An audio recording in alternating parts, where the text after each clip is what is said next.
Troisième vidéo de la journée, deuxième scène post-générique à analyser et à expliquer, et vous allez voir qu'on peut parler de pas mal de choses plutôt intéressantes. Comment est-ce que ça va? Sache que aujourd'hui, oui, il y a eu 3 vidéos, c'est un petit spam. Demain, il y a énormément de vidéos, ce sera un gros spam. Vendredi, samedi, dimanche, gros, t'as des vidéos tous les jours.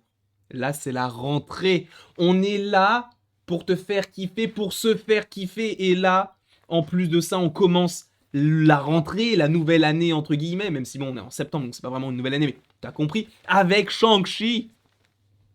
Shang-Chi et la légende des 10 anneaux, on a fait la critique, on a parlé de la première scène post-générique, là nous allons parler de la deuxième. Donc, si tu ne veux pas être spoilé de ce film, qui est plutôt sympathique, je dois le dire, bah ne regarde pas la suite de cette vidéo. Encore une fois, je fais toujours les mêmes disclaimers, mais à chaque fois, quand je n'en fais pas, il y a des gens qui disent « tu l'as pas dit !» Oui, et c'est légitime que vous le disiez. Là, je le dis, au moins vous serez spammé aussi de ce genre de message, mais au moins vous saurez qu'il n'y a encore du bug. Mais vous saurez qu'il y a du spoil, pour le coup. Donc, là, actuellement, nous allons parler de la deuxième scène post-générique, mais avant, remettons les petites choses dans leur contexte. Pourquoi? Nous avons donc le petit Shang-Chi et la petite Katy qui parlent donc à leurs amis, et leurs amis leur disent « Oui, mais du coup, attends, mais tu nous racontes tout ça, mais déjà, on n'y croit pas, mais où est Chia-Ling? Qu'est-ce qu'elle fait ?»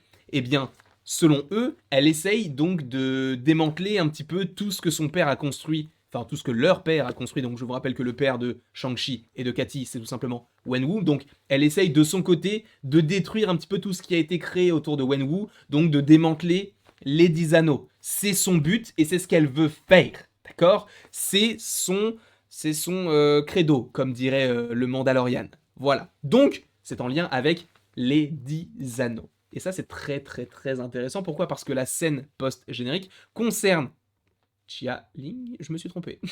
Chia-Ling, Passons. Ça concerne Chia-Ling, qui est donc dans sa chambre d'adolescente, quand elle était encore donc dans la base secrète du mandarin, qui n'est pas appelé le mandarin, mais du coup juste Wenwu. Et elle regarde des petites choses, elle regarde ses posters et tout, et tu comprends qu'il y a des choses qui la tracassent, mais qu'elle est toujours dans cette optique de démanteler eh bien, les 10 anneaux, puisque c'est expliqué dans le film au moment où Katy et Shang-Chi racontent un petit peu toutes leurs péripéties, notamment ce qu'il s'est passé dans le film. Donc, nous avons Chia-Ling qui, elle, est dans sa chambre, il y a Razor Fist qui arrive et qui lui dit « Ils sont prêts ». Elle dit « D'accord, j'arrive ». Et là, elle sort du truc. Et on est du coup, évidemment, dans la base donc, du mandarin, mais c'est pas le mandarin, mais donc de Wenwu. Et Wenwu est décédée dans le film, mais elle a pris le lead. C'est-à-dire que maintenant, Chia-Ling est tout simplement la chef des 10 anneaux. Et ça, c'est extrêmement intéressant, sachant qu'il y a des nouveautés dans son optique, et parce qu'en fait, elle a jamais pu s'entraîner comme tout le monde, parce que, si j'ai bien compris, c'est parce que c'était une fille, et donc son père ne voulait pas que les filles s'entraînent avec les garçons. C'est complètement con, on est tout à fait d'accord, totalement archaïque, on est d'accord là-dessus. Mais justement, ce qu'elle va changer dans cette optique, c'est que tout le monde pourra s'entraîner, que ce soit les filles, que ce soit les garçons, et sûrement pour, comment on peut dire ça, les bonnes idées, entre guillemets, dans le sens où ce ne sera plus un groupe terroriste qui va semer la peur dans le monde entier, qui est un petit peu caché, etc., avec les petits tatouages et tout. Plus du tout. Là, enfin, en tout cas, c'est ce qu'on comprend. Avec Chia-Ling, on arrive sur une nouvelle ère des 10 anneaux. Donc, je vous rappelle ce que sont les 10 anneaux. Donc, c'est l'organisation terroriste qui a été fondée par Wenwu, donc il y a plus d'un millénaire. Donc, c'est ce qu'on nous explique dans le film Shang-Chi, tout simplement.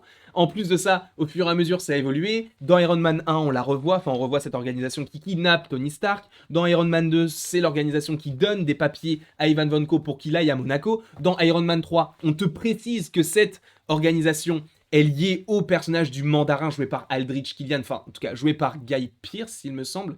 Guy Pearce, je crois que c'est Guy Pearce, mais donc joué par Guy Pearce et donc il joue Aldrich Killian, et en fait pas du tout. C'était pas du tout vraiment lié. Enfin, tu sens que Wenwu, il en a eu marre de ce qu'a fait Aldrich Killian et il en a parlé, notamment de cette scène et de ces différentes scènes dans Iron Man 3. Et la petite référence est plutôt sympathique. Mais donc, on n'avait plus vraiment eu de nouvelles des 10 anneaux. Et là, visiblement, dans le film, on en a eu.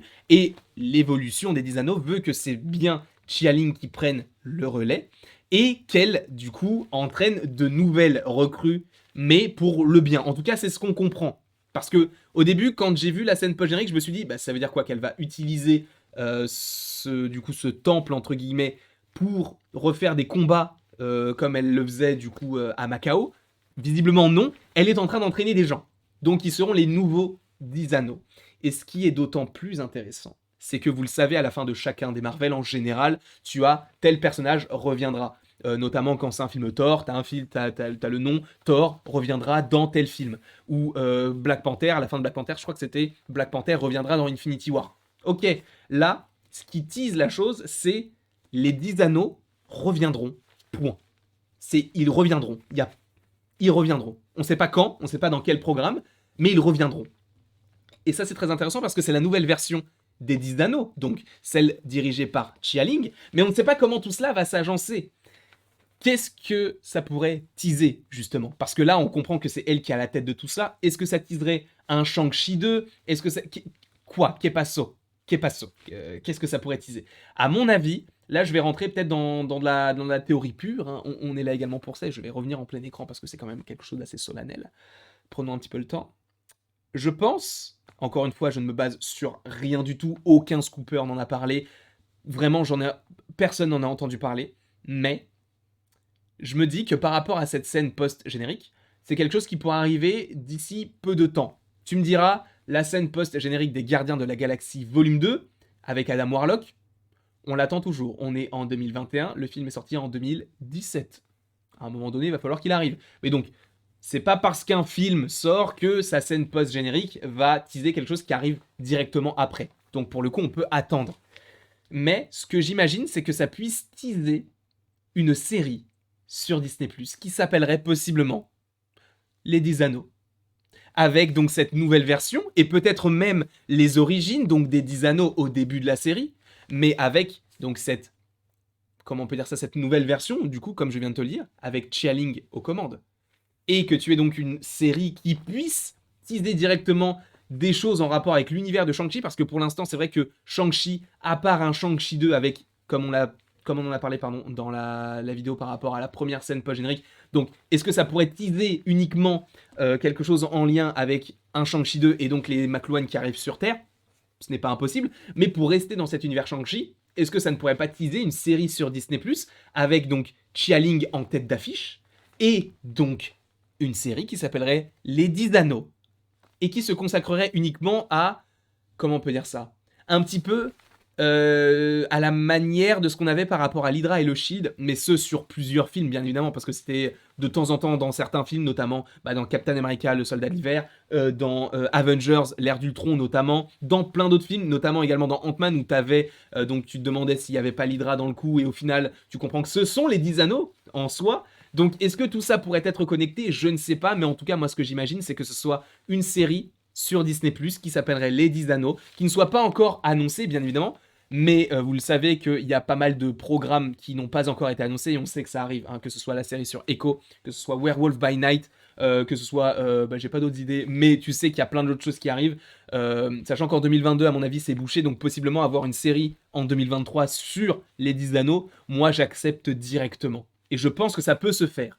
Encore une fois, on n'en sait rien, et tu vas me dire, oui, mais du coup, le titre Les 10 Anneaux, ça ressemblerait trop à Shang-Chi et la légende des 10 Anneaux. Alors déjà, non.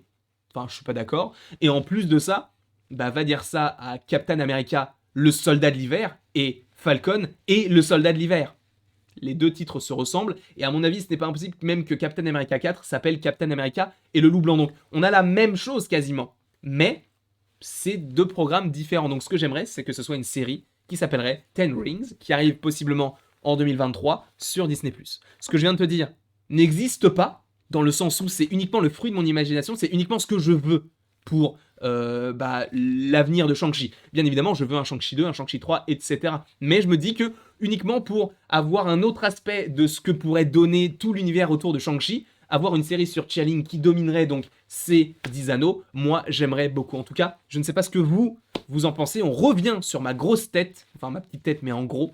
J'espère en tout cas que cette vidéo vous aura plu. N'hésitez pas à l'aimer, à la partager, à la commenter, à vous abonner, cela me ferait extrêmement plaisir. Et n'hésitez pas surtout à donner votre avis en commentaire parce que, évidemment, si vous avez vu la scène post-générique, vous savez que ça peut teaser des choses, mais selon vous, ça tease quoi? Pour moi, la première tease un Shang-Chi 2 ou en tout cas un lien avec les Makuluan qui pourraient arriver sur Terre, notamment lié aux anneaux, possiblement. Et la deuxième teaserait, selon moi, une série sur Disney+, qui s'appellerait donc Ten Rings.